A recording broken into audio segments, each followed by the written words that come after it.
Canelo Alvarez and Gennady Golovkin battled to a 12-round split decision draw.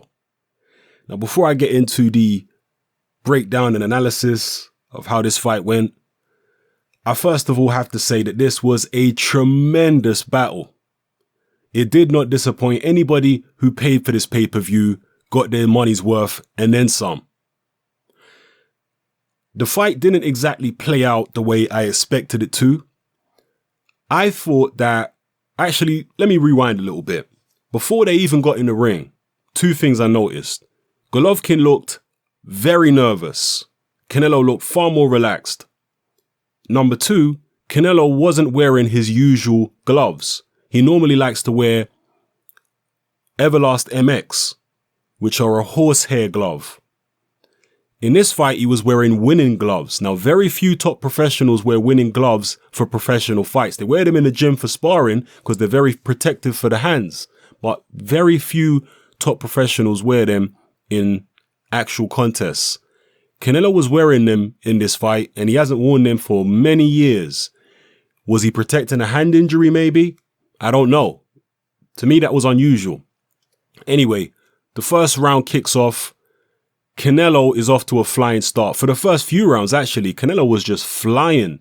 Way faster than Triple G. Triple G looked stiff, robotic. Canelo was just lighting him up, actually, making him look silly at times. It wasn't until maybe the end of the third, fourth, fifth round that Golovkin finally started getting a foothold in the fight. And the part that surprised me is I thought Golovkin would do better in this fight at long range using his jab. Now, he did use his jab a lot in this fight, but it wasn't at long range where he was doing better. It was actually when he applied pressure on Canelo. That's where he was doing better, because Canelo was a guy who's always been a guy who likes to take breaks in fights. He likes to rest on the ropes and fight in spurts. And Golovkin pressed enough, particularly as the fight wore on and Canelo started running out of gas, basically. That gave Golovkin more opportunity to push the action. Early on, I thought Golovkin actually looked a bit shell-shocked. He seemed wary of Canelo's speed, his strength, his punching power, and he didn't want to walk Canelo down. There was times that Canelo was looking so impressive and electric early in the fight that I was wondering if Golovkin would even see the final bell. I thought if Canelo can keep up this kind of attack, Golovkin's not going to last. But Canelo inevitably did slow down, and that allowed Golovkin more into the fight and allowed him to apply pressure. Now, the scorecards, before I get to describing the rest of the fight, the scorecards were all over the place. You had one judge, I think, had it 118 to 110 for Canelo, which is a huge, huge margin for Canelo. The other judge had it to Golovkin by a round or two, and then the third judge had it a draw. So the scorecards were all over the place. Is that corruption? Is that some type of hometown cooking for Canelo with the 118, 110 maybe? But then again, this fight, particularly the second half of the fight, was a case of Golovkin applying all the pressure and throwing a lot more punches, but Canelo landing the vast majority of the clean shots, the clean power shots at least. Maybe not the vast majority of clean jabs, but the vast majority of clean power shots throughout this fight were landed by Canelo. And some of them were so fast that you didn't actually realize he'd landed them until you saw them play the instant replay at the end of the round. So that's what it was. Did you prefer Golovkin's relentless pressure and work rate, or did you prefer the few clean eye-catching shots that Canelo landed in each round? That's where the scoring of this fight starts to get subjective, because it was competitive. Early in the cleanest, the biggest rounds, or most of the biggest rounds, most of the easiest rounds to score were the Canelo rounds early, where he was just dominating Triple G. But as the fight went on, the rounds started to get more difficult to score, and that dynamic that I just described started to come into play more and more. I felt that Harold Lederman's scorecard, who was the HBO guy, was ridiculous. He had Golovkin winning a wide decision. I felt, I don't know what he was watching. I really don't know what he was watching. I mean, and just to put it in perspective, I understand it is subjective and everything I've just described, but in the early rounds, Canelo was clearly the boss. And Harold Lederman had Canelo down after like 4 or 5 rounds. I don't know what he was watching. So, yeah, in terms of the way I scored it, I stopped scoring it after a while because it became so difficult to split them in a lot of rounds.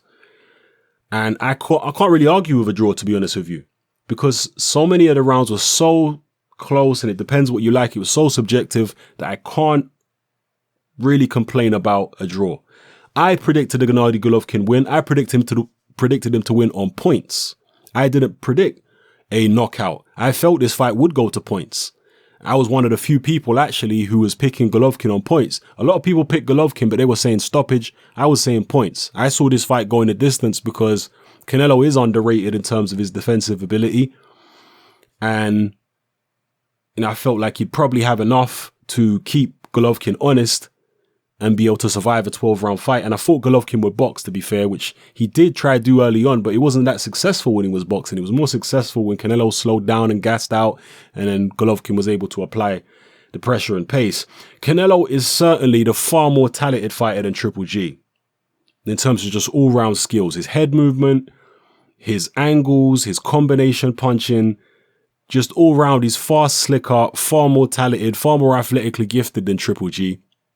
But Canelo's always had this chink in his armor where he gasses out. He's such a heavily muscled guy naturally. It's unusual for a guy that heavily muscled who throws punches with so much explosiveness behind them. It's unusual for a guy with that kind of build to have good stamina and to be able to fight 3 minutes of a round all the way through a fight. Normally guys like that are intermittent. They are, guys who take breaks and whatnot. Those explosive, powerful guys. And that's Canelo's weakness, or one of his weaknesses, has been all throughout his career. He takes breaks. He tends to gas out late in fights. Golovkin wasn't able... Nobody got hurt in this fight. Some people may be surprised by that. Some people were adamant that Triple G was going to just blow through Canelo and knock him out, but nobody got hurt. Canelo's physical strength was a big factor here. Clearly, Canelo was way physically stronger than most of the guys that Golovkin has been used to fighting. Maybe on par with Daniel Jacobs in terms of physical strength, if not more so. He's like a little bull, Canelo. He's just so powerfully built.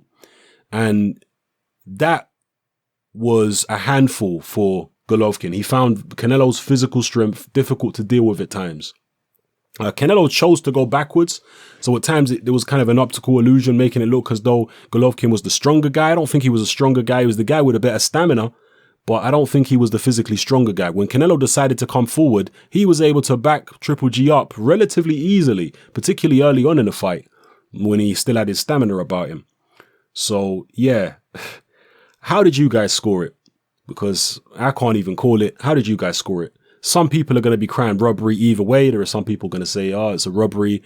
Canelo got robbed, or other people are going to say it's a robbery. Triple G got robbed. For me personally, I can't argue with a draw. I'd like to go watch the fight back again and score it again. But again, so many subjective rounds, which you could have, so many rounds open to interpretation that could have gone either way, particularly in the second half of the fight. Can't argue with a draw. So that's my feeling. At the end of the day, all controversy aside, were you entertained by this fight? That's the bottom line for me. Was I entertained? Hell yes. And I don't think the scoring, or the result, was overly controversial. Not in my book. So I'm happy with what we got tonight. It was a draw. You know, we like a win if we can get a win, a decisive outcome. But at least with a draw, neither party can say that they were really robbed, because nobody's got a loss in their record after this. Golovkin still keeps his unbeaten record. He still keeps his belts. So we'll see what happens. Will there be a rematch? I'm not sure if this draw will invalidate the rematch clause. I know Canelo has a rematch clause in the contract, but I'm not sure if that was only applicable if he lost.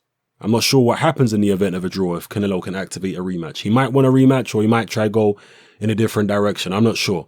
Let me know what you think in the comment section below. How did you score it? What did you make of the fight? Were you entertained? Did you get value for money? Did the fight go as you expected? What were you disappointed by the performance of either fighter? I think some people are going to be disappointed by Triple G's performance, but I think that's a bit harsh. He tried his best, but he was in with a very, very talented Canelo who fought probably the best he's ever fought in his whole career. He knew that he had to get through this fight. If they had a rematch, how would you see it going? You think, either fighter could get a clear, decisive victory in a rematch?